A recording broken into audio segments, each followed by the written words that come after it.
This quick video tutorial will show you the steps to create a dark mode HTML email signature using the Bybrand editor.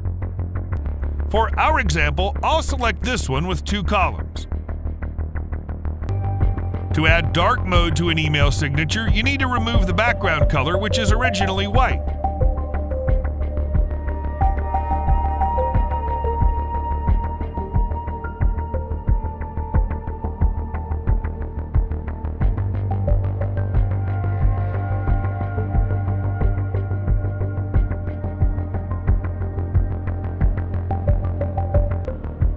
Next, add the black color for all text.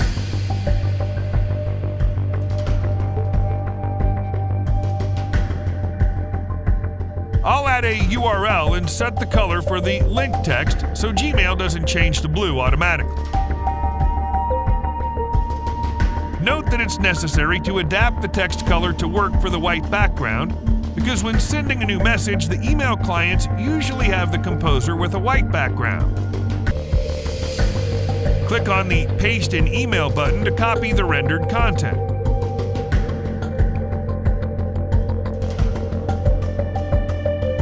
In the second part, I'll change Gmail to a dark theme and paste the signature.